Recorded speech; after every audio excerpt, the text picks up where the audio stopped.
ছিল। আপনি বাহ্যিক স্ট্রাকচার, বাহ্যিক যে গঠন স্ট্রাকচার দেখতে বাহ্যিক, এটা এই হিসাবে যদি আপনি বলেন যে আমার যেভাবে দেখা যাচ্ছে এভাবে দুটি পা, ওনারও দুটি পা, আমার দুটি হাত, এভাবে দুটি হাত, এভাবে যদি আপনি বলেন আপনারটা ঠিক আছে। কিন্তু আপনি কিভাবে বলবেন আপনারটা ঠিক আছে বাবা? আপনি বলেন তো, আপনি হাত দ্বারা স্পর্শ করেছেন খেজুর গাছের ডালকে অথবা কোনো ডালকে, স্পর্শ করার সাথে সাথে ওই খেজুর গাছ নূরে নূরানি হয়ে গেছে, আজ পর্যন্ত কি কোনো প্রমাণ দেখাতে পেরেছেন? সবাই মিলে যান না, একটা ডাল আমরা নিয়ে আসি, আমি আরম্ভ করে আমি ওলামা ইকরাম আপনারা সবাই মিলে এই ডালটা আমরা ধরি, ভালো করে ধরি, বিসমিল্লাহ পড়ি, দুরূদ শরীফ পড়ি, সব কিছু পড়ি, আমরা ধরবো।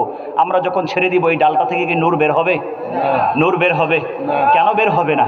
কারণ আমার হাত আর সরকারে কায়নাতের হাতের পার্থক্য আছে, ঠিক কিনা বলেন বাবা? হযরতে সালমান ফারসি রাদিয়াল্লাহু তাআলা আনহু আশা ফিল ইসলামি 80 সানাতান ওয়া আশা ফিল কুফরি 80 সানাতান। হযরত সালমান ফারসি রাদিয়াল্লাহু তাআলা আনহু তিনি অমুসলিম অবস্থায় 80 বছর কাটিয়েছেন, আবার আল্লাহর হাবিবের দস্ত মোবারকে, কদম মোবারকে হাত দিয়ে ইসলাম ধর্ম গ্রহণ করে বাকি 80 বছর সময় তিনি কাটিয়েছেন। মোট 160 বছর আল্লাহ ওনাকে হায়াত দিয়েছিলেন। উনি আপনার ইহুদি, তার যেই মনিব ছিল, মনিব থেকে উনি দাস ছিলেন, ওনাকে কিনে নিয়েছে, সে তার থেকে আজাদ হবেন, মুক্তি পাবেন, কোনো রকমে মুক্তি দিবে না। এখন একটা আজীব শর্ত করে দিল। সেই শর্তটা হচ্ছে কি জানেন? শর্তটা হচ্ছে, তুমি যদি আমাকে একটা বাগান, খেজুর গাছের বাগান রোপণ করে দিতে পারো, তো খেজুর গাছের বাগান থেকে যখন ফল আসবে, খেজুর গাছ থেকে যখন খেজুর হবে, প্রত্যেকটা খেজুর গাছ থেকে খেজুর হতে হবে। যখন প্রত্যেকটা খেজুর গাছ থেকে খেজুর আসবে তখন তুমি আজাদ হবে। এর আগে আমি তোমাকে আজাদ করব না, এর আগে তুমি আমার গোলামির মধ্যে থাকতে হবে। আগে আপনার বেচা কিনা হতো, মানুষ বেচা কিনা হতো, দাস দাসীর প্রথা ছিল, সিস্টেম ছিল আগে, যেহেতু যুদ্ধ বিগ্রহ ছিল। এখন এটার মানে কি? আপনি একটা খেজুর গাছ রোপণ করেন, এই খেজুর গাছের ফল ধরতে কয় বছর লাগবে? কত বছর চলে যাবে? আর তারপরে বাগানের মধ্যে যত খেজুর গাছ আছে সবগুলার মধ্যে ফল ধরতে হবে। একটা যদি বাদ যায়, সালমান ফারসি আজাদ হবে না, মুক্তি পাবে না, আল্লাহর হাবিবের দরবারে যেতে পারবে না। অনেক কঠিন শর্ত না? তিনি অত্যন্ত বেজার চেহারায়, এগুলা কিন্তু ইতিহাস, বিশুদ্ধ ইতিহাস, আপনারা উলামায়ে কেরাম কিতাব দেখে নিতে পারেন। আল বিদায়া ওয়ান নেহায়া, ইতিহাসের বিশ্ববিখ্যাত কিতাব, ইমাম ইবনে কাসির উনি দিমাশকি রহমতুল্লাহ আলাইহি লিখেছেন। এই জাতীয় আরো অনেক কিতাব রয়েছে, এই আলোচনাগুলো আপনারা পাবেন সেখানে। তো তিনি বেজার চেহারায় আল্লাহ হাবিবের দরবারে আসলেন। ইয়া রাসূলুল্লাহ, আপনার দরবারে আসলাম, সালমান তোমাকে বেজার দেখা যাচ্ছে কেন? তিনি বললেন, ইয়া রাসূলুল্লাহ, আমাকে শর্ত করেছে খেজুর গাছ রোপণ করতে হবে, এই পুরো বাগানের মধ্যে খেজুর গাছ হবে, এবং প্রত্যেকটি খেজুর গাছ থেকে যখন খেজুর ধরবে তখন আমি সালমান ফারসি আজাদ হব। ইয়া রাসূলুল্লাহ, আমি আমার জীবন থেকে নিরাশ হয়ে গেছি, আমি মনে হয় আপনার কদম মোবারকের গোলামি করার জন্য আসতে পারবো না, আমার সারাটা জীবন মনে হয় সেই অমুসলিমদের গোলামি করতে হবে, তাদের কাছে আমার থাকতে হবে। আল্লাহর হাবিব বললেন, চিন্তা করো না, আমি ব্যবস্থা নিচ্ছি। সুবহানাল্লাহ বলেন। চিন্তা করো না, আমি ব্যবস্থা নিচ্ছি। আল্লাহর হাবিব সাহাবায়ে কেরামদেরকে নিয়ে একটা বাগান বাছাই করলেন, যে কোন বাগানের মধ্যে চাও। একটা বাগান দেখিয়ে দেওয়া হলো, সেই বাগান বাছাই করলেন। আল্লাহর হাবিব বললেন, সাবধান, এই বাগানের মধ্যে খেজুর গাছের যতগুলো গর্ত করা হবে, একটা গর্তের মধ্যে তোমরা কেউ খেজুর গাছ লাগাবে না, সবগুলা গর্তের মধ্যে আমি খেজুর গাছ লাগাবো। খেজুর গাছ খনন করবে, কিন্তু লাগাবো আমি। এখন আল্লাহর হাবিব পাক সাল্লাল্লাহু আলাইহি ওয়াসাল্লাম তিনি নিজ হাত মোবারকে খেজুর গাছ গর্তের মধ্যে রোপণ করছেন। দেখা গেল কিছুদিনের মধ্যে প্রত্যেকটা গাছের মধ্যে খেজুর চলে আসলো। সুবহানাল্লাহ। একটা গাছের মধ্যে খেজুর আসে নাই, কারণ ওই গাছের মধ্যে নূরে নবুয়তের ছোঁয়া লাগে নাই, ওই গাছের মধ্যে সরকারে কায়নাতের হাত মোবারক লাগে নাই। আল্লাহর হাবিব জিজ্ঞেস করলেন, তোমরা আমাকে বলো সাহাবীরা, এই গাছটা কে লাগিয়েছে? হযরত ওমর বললেন, ইয়া রাসূলুল্লাহ, এই গাছটা আমি লাগিয়েছি। সুবহানাল্লাহ। আল্লাহর হাবিব বললেন, আমি তো প্রত্যেকটা গাছ লাগানোর কথা ছিল, এই জন্য আল্লাহর হাবিব ওই গাছটা উঠিয়ে তিনি আবার ওই জায়গায় আরেকটা খেজুর গাছ লাগিয়ে দিলেন। কিছুদিনের মধ্যে ওই খেজুর গাছটার মধ্যে ফলন চলে আসলো। মাত্র অল্প সময়ের মধ্যে পুরা খেজুর গাছের মধ্যে খেজুর চলে আসলো। সরকারে কায়নাতের দরবারে সালমান ফারসি অমুসলিম মনিব থেকে আজাদ হয়ে সরকারে কায়নাতের গোলামি করার জন্য চলে আসলেন। সুবহানাল্লাহ। এটা কিসের পাওয়ার বাবা? সরকারে কায়নাতের নূরের পাওয়ার। এখন আমরা এই যে বর্তমান পৃথিবীতে 700 কোটি মানুষ আছে, সবাই মিলে যদি আমরা চেষ্টা করি, এটা কি হবে সম্ভব? সম্ভব না, হবে না। তাহলে কেন হয় না? কারণ আমরা সরকারের মতো না, সরকার আমাদের মতো না, আমরা নবী মুস্তফার মতো না, নবী মুস্তফার মতো কুল কায়নাতের মধ্যে কেউ না, ঠিক কিনা বলেন? আপনাদের বুঝতে অসুবিধা হচ্ছে বাবা? সহিহ বুখারী থেকে আপনারা খেয়াল করেছেন, আমি এখন পর্যন্ত যতগুলো আলোচনা করেছি প্রত্যেকটা রেফারেন্স দিয়েছি। এই জন্য আপনারা যাওয়ার পরে বলবেন না আমি শুধু বলে যাই, রেফারেন্স দেই না। রেফারেন্সগুলো মনে রাখবেন। আমি আপনাদের মাঝে শয়তান ঢুকার কোনো জায়গা আল্লাহ রসুলের ইচ্ছায় বাকি রাখছি না, প্রত্যেকটা রেফারেন্স দিচ্ছি। আমি আরেকটার দিকে যাচ্ছি, সহিহ বুখারীর হাদিস, কিতাবুল জুমার আলোচনা ইমাম বুখারী রহমতুল্লাহ আলাইহি, এবং আর অন্যান্য জায়গায় তিরমিজি শরীফ থেকে আরম্ভ করে বিভিন্ন কিতাবের মধ্যে আল্লাহর হাবিব পাক সাল্লাল্লাহু আলাইহি ওয়াসাল্লাম ওনার জন্য যখন মসজিদে নববী তৈরি করা হলো, মুসলমানদেরকে নিয়ে তিনি নামাজ পড়বেন, মসজিদে নববী তৈরি করা হলো। মসজিদে নববীর মধ্যে কিন্তু টাইলস ছিল না বাবা, এবং ছাদ কিন্তু একেবারে এত সুন্দর করে আমাদের মসজিদের মতো না। মসজিদে নববীর ছাদ ছিল কেমন?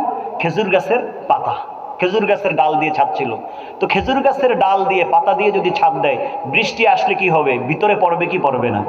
এই জন্য রহমাতুল্লিল আলামিন যখন সাহাবায়ে কেরামদেরকে নিয়ে নামাজের মধ্যে সেজদায় যেতেন, আর ওদিক থেকে যখন বৃষ্টি আসতো, রহমাতুল্লিল আলামিনের নাক মোবারক, শরীর মোবারক কাদায় ভিজে যেত, কাদাগুলি লেখে যেত।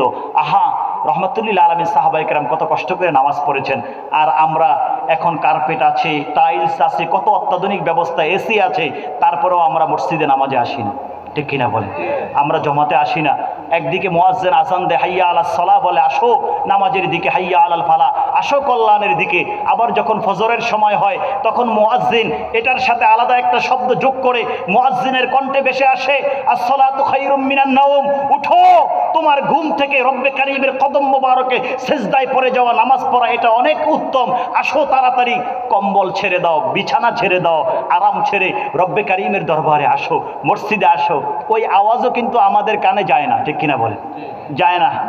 আমার বাড়িতে এসি আছে, মসজিদেও তো এসি আছে। আমার বাড়িতে সুন্দর বাথরুম, মসজিদেও তো সুন্দর বাথরুম আছে। সব সুযোগ সুবিধা, আরাম আয়েশ সব কিছু মসজিদের মধ্যে এখন আছে। তারপরেও আমাদের যুবকরা মসজিদে আসে না, ঠিক কিনা বলেন বাবা? এই জন্য যুবকদেরকে বলছি, শোনো, মসজিদমুখী হও যুবক।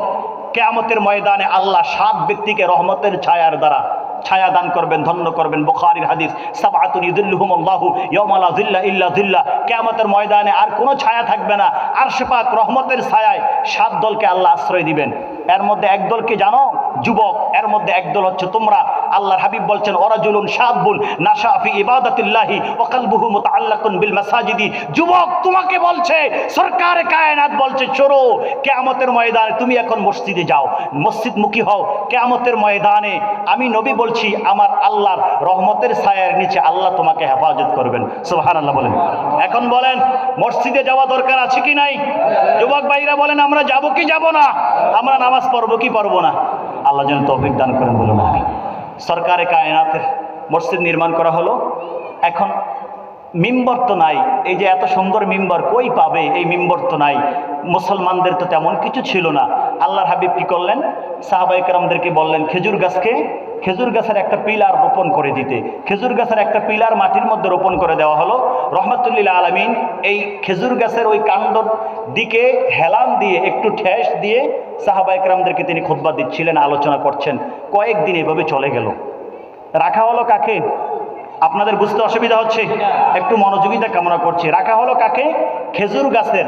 যেই খেজুর গাছ মরে গেছে, এখন আর জীবন নাই, শুকনা হয়ে গেছে, এটাকে কেটে একটা পিলারের মতো করে দাঁড় করিয়ে দেওয়া হলো। খুঁটির মতো করে দাঁড় করে দেওয়া হলো। কেন? যেন আল্লাহর হাবিব একটু হেলান দিয়ে দাঁড়িয়ে একটু হেলান দিয়ে যেন তিনি খুতবা দিতে পারেন, আলোচনা করতে পারেন। ঠিক আছে, কয়েকদিন হলো, মাত্র অল্প কয়েকদিন, কয়েক সপ্তাহ, অল্প সময় আল্লাহর হাবিব সাল্লাল্লাহু আলাইহি ওয়াসাল্লামের হাত মোবারকের ছোঁয়া খেজুর গাছ পেল, পিঠ মোবারকের ছোঁয়া খেজুর গাছ পেল, একটা মরা খেজুর গাছ। সরকারে কায়নাতের যখন ছোঁয়া পেল, সরকারে কায়নাতের প্রেম ভালোবাসায় সেই খেজুর গাছ সিক্ত হয়ে গেল, সরকারে কায়নাতের জন্য পাগল হয়ে গেল, চিৎকার করতে থাকলো, কান্না করতে থাকলো। ওই খেজুর গাছটি, আরে আমি কি হাবিবকে সবসময় পাবো? তিনি কি সবসময় আমার মধ্যে হেলান দিবেন? বাস্তবে দেখা গেল কিছুদিন পরে সাহাবায়ে কেরামদের মধ্যে একজন মহিলা সাহাবী আল্লাহর হাবিবকে প্রস্তাব দিলেন, ইয়া রাসূলুল্লাহ, আপনার তো কষ্ট হয়, আপনি এভাবে হেলান দিয়ে খুতবা দিবেন। আমার একজন কাঠমিস্ত্রি আছে, যাকে আরবিতে বলা হয় নাজ্জার। আমার একজন কাঠমিস্ত্রি আছে, আপনি যদি অনুমতি দেন আমার কাঠমিস্ত্রি দিয়ে 3টা তাক করে, আমাদের মিম্বরের তাক কয়টা? তিনটা না? তিনটা তাক করে আপনার জন্য একটি মিম্বর আমি বানিয়ে দিব, আপনি সুন্দর মতো বসবেন, দাঁড়াবেন, সুন্দর মতো খুতবা দিতে পারবেন। আল্লাহ হাবিব বললেন বেশ ভালো, তাহলে তুমি করে দাও। পরবর্তী জুমাতে ওই মিম্বরকে আনা হলো। এখন আপনারা বলেন, পরবর্তী জুমাতে এখন কি রহমাতুল্লিল আলামিন ওই যে খেজুর গাছের যে কাণ্ড খুঁটি আছে, এখন কি ওটার পিছনে হেলান দিয়ে তিনি খুতবা দিবেন? এখন তো আর দিবেন না ওটার পিছনে, ওটার সাথে। এখন তিনি মিম্বরে উঠে গেলেন। যেই মাত্র খেজুর গাছের ওই কাণ্ড, ওই খুঁটিটি বাদ দিয়ে মিম্বরে দাঁড়িয়ে দাঁড়িয়ে তিনি খুতবা দিতে আরম্ভ করলেন। মসজিদে ভরপুর সাহাবী, রহমাতুল্লিল আলামিন আলোচনা করবেন, সকলে ভরপুর, একেবারে মনোযোগিতার সাথে, কারো কোনো কথা নাই, চুপ হয়ে আলোচনা শুনবেন। এই মুহূর্তে হঠাৎ করে সকলের কানে ভেসে আসলো একটা ছোট্ট বাচ্চা কান্না করছে, ছোট্ট একটা সন্তান কান্না করছে, বাচ্চার কান্নার আওয়াজ আসছে। এদিক সেদিক সবাই তাকালেন, এখানে তো মসজিদের মধ্যে ছোট্ট কোনো বাচ্চা নাই যে কান্নাকাটি করছে, এই কান্নার আওয়াজ কোথায় থেকে আসছে? একটু মনোযোগ দেওয়ার পরে সবাই দেখলেন খেজুর গাছের ওই যে মরা অংশটা, যে অংশ যেটার দিকে হেলান দিয়ে সরকারে কায়নাত সবসময় খুতবা দিতেন, ওই খেজুর গাছের ওই মরা অংশ, সেই কাণ্ড, ওই খুঁটি থেকে বাচ্চার মতো কান্নার আওয়াজ আসছে। কান্নার আওয়াজ সকল সাহাবী সরকারে কায়নাত সবাই শুনতে পেয়েছেন। আল্লাহর হাবিবের আর বুঝতে বাকি রইল না, এটা তো অন্য কোনো কারণে না, সে খেজুর গাছের কাণ্ড আমার প্রেমে পড়ে গেছে, আমার ভালোবাসা, আমার বিরহ সে সহ্য করতে পারছে না, কারণ আমি এখন তাকে আর হেলান দিব না, আমার স্পর্শ এখন আর তার গায়ে লাগবে না, এই জন্য সে অস্থির হয়ে গেছে, নবী প্রেমে পাগল হয়ে গেছে। উম্মত শুনো, নবীর উম্মত হয়েছ, আজ পর্যন্ত তুমি তোমার নফসকে জিজ্ঞেস করো, কয়দিন নবীর প্রেমে তুমি কেঁদেছো? তোমার কান্নার আওয়াজ ছোট্ট বাচ্চাদের মতো কয়দিন মানুষ শুনেছে আর দেখে দেখে বলেছে, হায় রে এই পাগল দেখো নবীর প্রেমে কাঁদে? তুমি জিজ্ঞেস করো বাবা, যুবক, তোমাকে জিজ্ঞেস করো, কয়দিন তুমি গভীর রাতে সরকারে কায়নাতকে দাঁড়িয়ে দাঁড়িয়ে সালাম দিয়েছো, আসসালাতু ওয়াসসালামু আলাইকা ইয়া রাসূলুল্লাহ বলেছো, আর তোমার চোখ দিয়ে পানি বের করেছো? জিজ্ঞেস করে দেখো, তারপরে মিলিয়ে দেখো তুমি উত্তম নাকি এই খেজুর গাছের কুঠিটি উত্তম। দেখবে জবাব চলে আসবে, আমি এখনো খেজুর গাছের ওই কুঠিটির মতো হতে পারি নাই। ঠিক কিনা বলেন? খেজুর গাছের কাণ্ডটির মতো হতে পারি নাই। রহমাতুল্লিল আলামিনের বুঝতে বাকি রইল না, তাড়াতাড়ি তিনি সেখানে চলে গেলেন।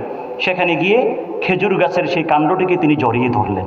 আল্লাহ, সরকারে কায়নাত যখন জড়িয়ে ধরলেন, কান্দা থেমে গেল। ছোট্ট বাচ্চা যখন কাঁদে, মা যখন জড়িয়ে ধরেন, বাচ্চার কান্না যেভাবে থেমে যায়, সরকারে কায়নাত যখন জড়িয়ে ধরলেন, সরকারে কায়নাত যখন জড়িয়ে ধরলেন, সরকারে কায়নাত জড়িয়ে ধরার সাথে সাথে কান্না থেমে গেল। আল্লাহর হাবিব সাহাবায়ে কেরামদেরকে বললেন, শোনো, খোদার কসম করে বলছি, আমি যদি এই মুহূর্তে গিয়ে খেজুর গাছের এই কাণ্ডটিকে জড়িয়ে না ধরতাম, তাহলে কিয়ামত পর্যন্ত তোমরা তার কান্নার আওয়াজ এখান থেকে শুনতে পাইতে। সুবহানাল্লাহ। দেখো উম্মত, ইশক ও মহব্বত কাকে বলে। তুমি নবীর ইশকে আমি কেঁদেছি, আজকে কাঁদলাম, একটু কাঁদলাম, 1 ঘন্টা কাঁদলাম, একটু পরে ইশক ও মহব্বতে আর কাঁদা আসবে না।